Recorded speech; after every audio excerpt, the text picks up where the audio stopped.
Hey everyone, and welcome back to the channel, your one source for travel information of Tokyo and Japan. Mid to late March is a great time to visit Tokyo as you can partake in sakura viewing. Sakura trees are planted in every corner of the city, even in local parks and small shrines, so you're not far from admiring their blossoms. For the 2024 season, nationwide cherry blossom forecasts were released in early January, and again the latest update is on January 25th, and are estimates of the flowering and blooming dates using one particular cherry tree species as their benchmark.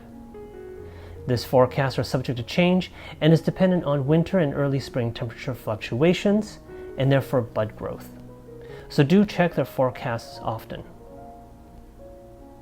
Based on my spring 2023 visit to Tokyo, I want to recommend locations for sakura viewing. They are scattered around Tokyo so you can enjoy wherever you are in the city. So let's get started with the first one.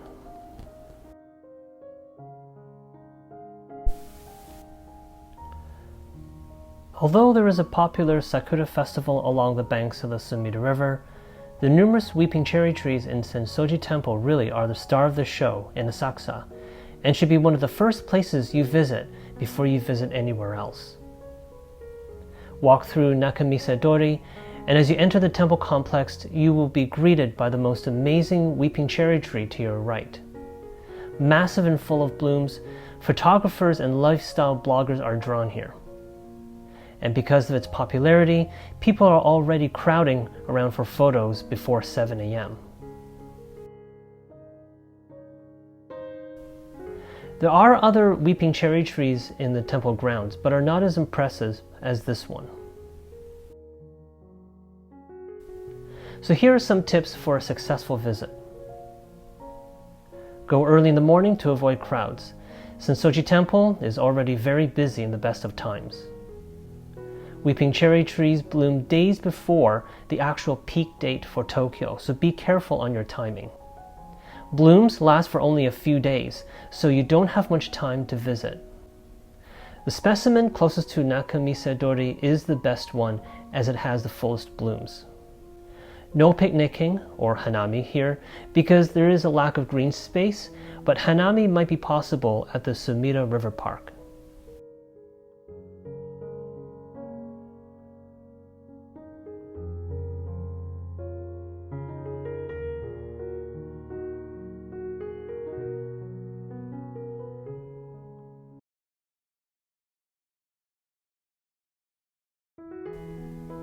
Located in the western suburb of Kichioji, Inokashira Park is a large regional park with a large pond, zoo, and hundreds of cherry trees. It is a popular place for families and couples who love to ride the swan boats. As you can see, as the petals fall into the water, it creates white and pink swirls. There is a trail circling the pond to enjoy certain viewpoints. So here are some tips for a successful visit. The park is about a 40-minute train ride from Tokyo Station, so plan your departure times accordingly. Now hanami is actually possible in this park, but do remember some of the etiquette so everyone has a great experience. Now drinking and alcohol in public is permitted in Japan, but again, people do remain respectful. This park is a great location for a date because of the trails, the zoo, and the swan boats. And speaking of swan boats, there might be a less of a wait here at the park compared to other locations such as the Chidori-ga-Fuchi moat by the Imperial Palace.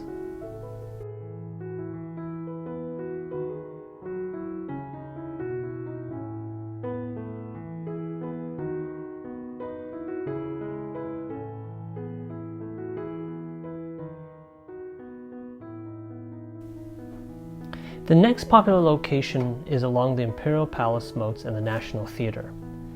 The stretch of mature sakura trees form a rich canopy of white and pink blossoms, which is popular for couples. Add to the popular boat rides, which requires intense lineups, and you have several hours of waiting, yet photogenic experiences. The moat itself is a popular tourist destination too, as well as the other side, which is the Imperial Palace lands. So here are some tips for a successful visit. If you're looking to come here for portrait photography or lifestyle blogging without the crowds, or if you don't like the crowds in general, then definitely come here as early as you can. Now if you want to try boating, also come here extremely early. Plan to line up about 30 minutes before opening time. One option actually is to consider skipping this location entirely, as there are other locations throughout Tokyo that may be less busy or closer to where you are staying. There are no food sold on premises, and the surrounding area doesn't have a lot of restaurant options either. So if you go hungry, you either have to travel outside the area or bring your own food. Now, one great tip is to actually visit the Japan National Theater, which is located across the street, for an equally pretty sakura viewing experience with fewer people actually visiting this area.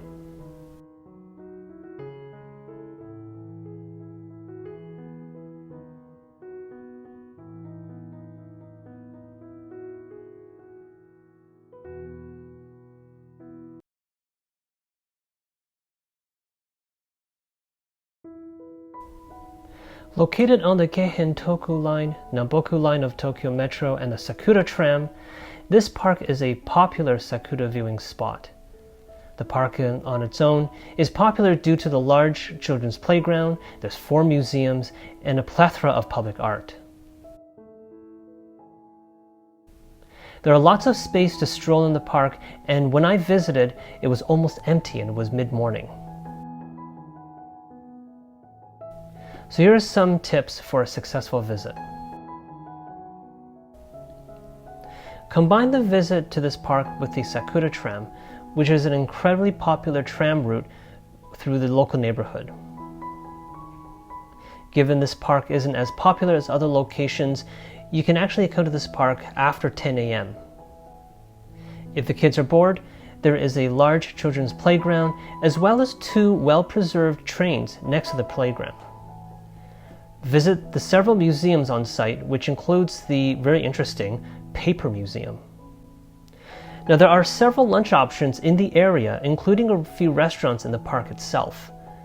There are standard chain restaurants closer to the train station. But there are benches around the park so you can eat under the sakura trees.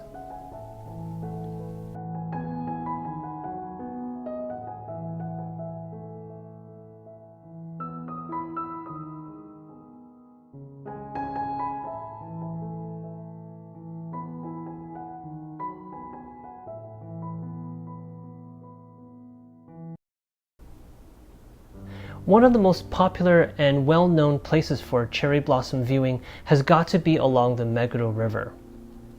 Get off at Meguro Station, and within a short walking distance you are greeted by hundreds of cherry trees. Now, one thing to note, however, is that many of these trees have been severely pruned in 2023 to maintain its health. So how full the blossoms are going to be going forward remains to be seen. Still, there are many trees that have not been pruned. Now, its evening illumination is very popular, and there are lots of street foods and vendors. However, if you want to admire without the crowds, then the daytime is equally as good too. So here are some tips for a successful visit. The best time to visit depends on your preference. If you like the evening because the illumination is beautiful and there are lots of food and drink to be had. But it is also the busiest as well, so consider during the day as an alternative. Now, for you Starbucks lovers out there, the Starbucks Reserve Roastery gets extremely busy during the season. They may implement timed visit to control crowds inside like they did when I was there.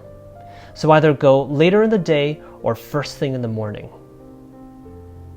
Now, if you want to experience Meguro River without the crowds and during the day, a less visited part of the river is actually north of the Starbucks Reserve Roastery location. There are fewer crowds, but the trees are equally pretty. There are lots of coffee shops actually around Meguro, and also a lot of really good restaurants. There are benches along the side of the street, but they may be cordoned off to prevent gathering.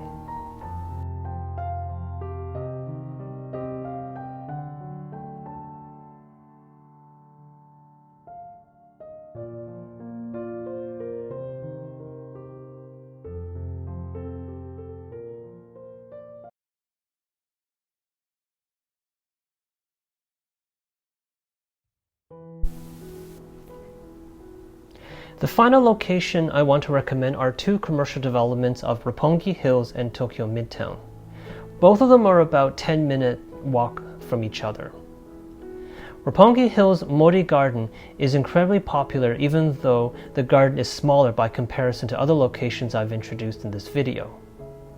The garden includes a pond, which gives it a nice backdrop, with the cherry blossoms surrounding it.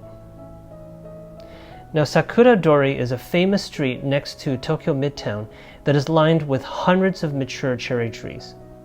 There's a lot of photographers here that have used this location for portrait and wedding photography. If I had to choose between Roppongi Hills and Tokyo Midtown, I would say that Tokyo Midtown is better with Sakura Dori, as it has a much greater impression. So here are some tips for a successful visit. Visit both locations, day and evening visits for an amazing view. But whatever you do, try to visit both at the same time. Make reservations at some of the restaurants that line Sakura Dori if you want to eat at the outdoor patios, as of course they can get incredibly busy. And predictably, everyone would want to sit as close to the blossoms as possible. The pedestrian bridge at Tokyo Midtown is busy and very popular for photographers and tourists, so they do generally come and go, so the wait isn't too bad actually.